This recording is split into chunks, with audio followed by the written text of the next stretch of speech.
sa'yo. Oh, ano yun, Mare? Pansin ko kasi na yung mister mo tsaka yung mga anak mo, laging mukha silang presko tsaka mabango. Yung sa akin kasi, pag uwi sa hapon, amoy pawis na.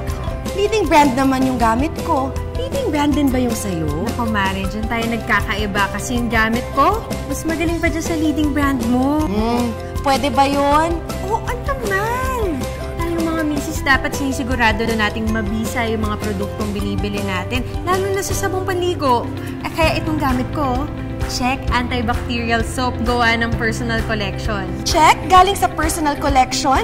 Pero alam mo, yung napanood ko kasi sa TV, ang sabi nila doon... Ano ka ba? Huwag ka napapaniwala sa TV. Ganto, papakita ko sa'yo kung bakit check na check sa akin ang check.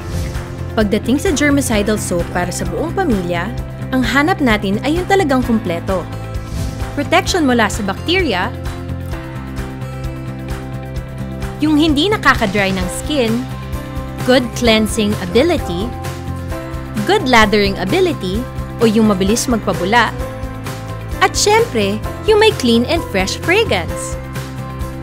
Lahat yan ay check dito sa Check Antibacterial Soap. Pero may isa pa siyang malaking check.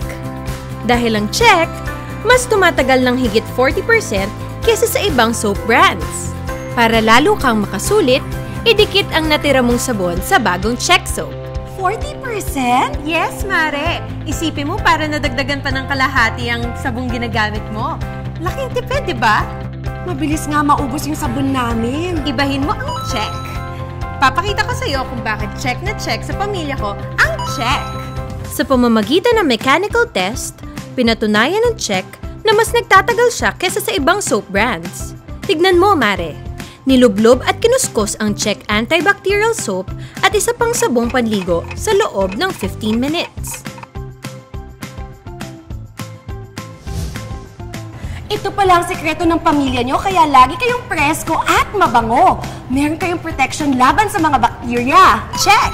At hindi nakakatuyo ng balat. Check! Mabisa pa siyang magpabula at maglinis. Check! At mas matagal maubos kesa sa leading brand by 40%. Check na check ka dun, Mars. Ang dami mo ng check. O, alam mo na kung bakit kami pamilya sulit. Mare, pahiram na ako nitong check mo, ha? Oo naman. Marami pa niyan sa personal collection. Pero papakilala kita doon sa personal collection dealer ko. O sige, pero teka, pahiram mo na ako nitong check. Maliligo muna kami. Sige, hintayin kita dito, ha? Enjoy!